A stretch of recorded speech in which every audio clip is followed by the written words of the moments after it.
Welcome to The Explainer. We hear about the AI boom constantly, right? But the hidden mechanics powering the whole thing, that is a story nobody is really telling. I am super excited to dive into this with you today because we're pulling back the curtain on the global AI boom, and honestly, we're setting the stage for a reveal that completely flips the script on what's actually controlling the future of AI. Let's get right into it. Okay, let's dive into this. When we talk about AI sovereignty or global supply chains, there's always this fixed cast of characters making the headlines. We're constantly debating multi-billion parameter models, incredibly expensive GPUs, or those massive lithography machines.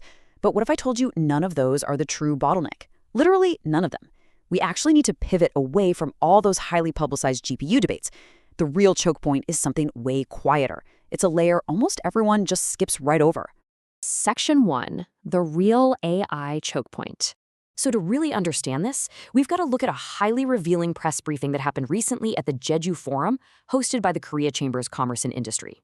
The man at the microphone was Che Taewon, the chairman of SK Group. And honestly, what he laid out completely alters how we need to look at AI infrastructure. He revealed that AI now accounts for more than half of all semiconductor consumption.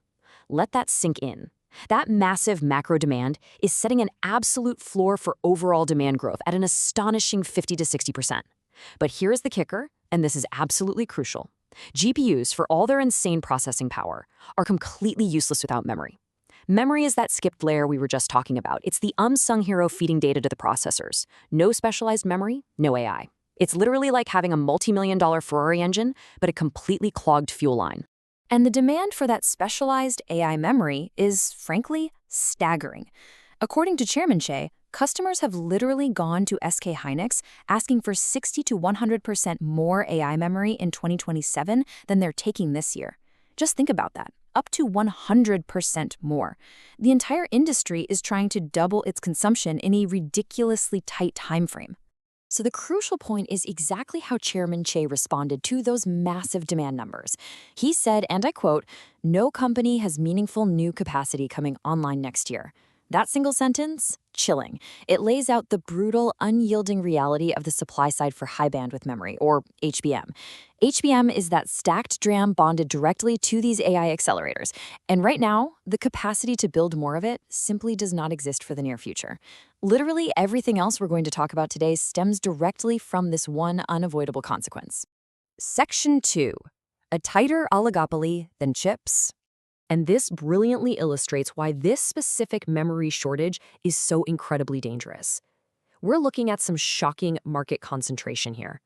Check out the Counterpoint research data for global HBM revenue in the first quarter of 2026. SK Hynix holds a massive 58% of the market. The rest of the pie split between Samsung at 21% and Micron at 21%. That's it, 3 companies, and just one of them holds a commanding absolute majority. What this means in actual physical geography is mind-boggling. TSMC gets all the geopolitical think pieces, right? But this memory oligopoly is actually much, much tighter. All the HBM capacity that truly matters globally is sitting on one single peninsula, restricted to just a handful of fabs. Demand has completely outrun supplier guidance for 2 years straight, and the entire supply rests on this incredibly concentrated point of failure. Section 3. The 2026 supply cliff. So you might be wondering, what is the industry doing about this? Let's trace the chronological roadmap of SK Hynix's frantic investments to ramp up supply. And, well, why throwing billions of dollars at it won't save us immediately. Just look at how frantic this build-out is. They're throwing massive capital at the problem. January 2026, roughly $12.9 billion announced for a packaging plant in Cheongju.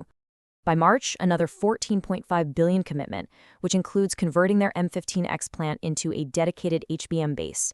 They're even accelerating the opening of their first clean room at the Yongin megacluster to February 2027. Plus, they project a 33% compound annual growth rate for HBM through 2030.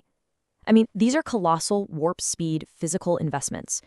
But look closely at the physics of actually building all this stuff.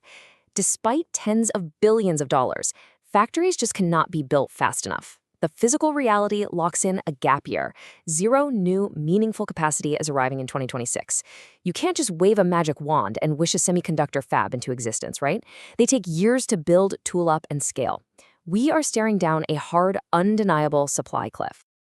Section 4. The Threat of Chipflation. When supply completely halts but demand doubles, chaos is pretty much guaranteed to follow. Let's look at the fallout of this supply cliff, because it brings up the fascinating irony of a monopolist basically arguing against his own windfall. This HBM imbalance is triggering severe economic and geopolitical consequences. Chairman Che noted we're already seeing near-chaotic corporate lobbying as buyers practically beg for allocation. But it's way past just corporations now. Foreign governments are stepping in, treating memory access as core national economic security and intervening for their domestic industries. Che predicts that while companies are absorbing the heat right now, direct government versus government pressure is looming right around the corner. On top of that, we're facing what's being called chipflation, high memory prices driving up device costs across the board. And finally, there are very real risks of the kind of geopolitical retaliation that Asian exporters have dealt with historically. Now, what makes Chairman Che's remarks so wild is that he spent a significant amount of time arguing against his own profits. He's taking the stance of a reluctant monopolist, warning that these sustained, abnormal margins are actually a massive strategic liability. The current pricing just isn't normal, and he says it has to normalize, because if it doesn't, it's going to invite incredibly dangerous market disruptions. He even specifically pointed to Elon Musk's recent interest in semiconductor manufacturing. He sees that as a glaring early warning sign that these high margins will inevitably attract highly capitalized, super disruptive new players into their market. Section 5. The Local Inference Hedge. So, with cloud macroeconomics looking this choked, how does anyone adapt? Well, we're going to pivot from global supply chains to a micro-engineering solution for pure survival. Now, what's really interesting about this is the stark contrast in architectures. On one side, massive cloud training and inference, which is completely held hostage by the HBM queue we've been talking about. But on the other side, local inference. Think of the unified memory Apple Silicon and Mac fleets. This local approach runs on standard LPDDR memory that you already own. Because it operates on hardware sitting right there on your desk, it completely bypasses the HBM choke point. It's beautifully insulated from all that chaotic allocation politics and government lobbying.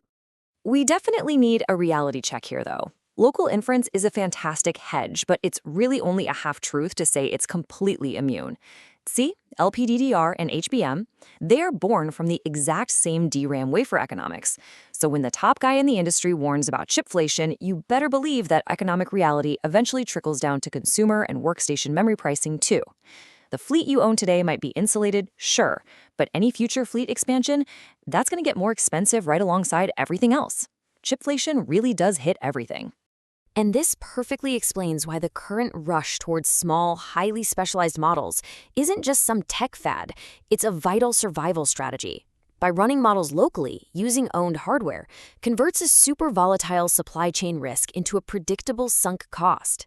If the price of frontier-scale cloud inference is skyrocketing because you can't get HBM, well, getting the job done locally using a sub-4 billion parameter model on memory you already control, that becomes incredibly valuable. This isn't just about efficiency anymore. This is exactly what brilliant engineering under a severe hardware constraint looks like. So, I want to leave you with a provocative question to chew on as we wrap up. As entire governments start treating memory access as national security, fighting tooth and nail just to get HBM allocation, is your own AI strategy reliant on a memory queue that you simply cannot control? It's a pretty fascinating reality check on the actual physical limits of our digital ambitions. Thank you so much for joining me for this explainer. Keep asking those hard questions, and I'll catch you next time.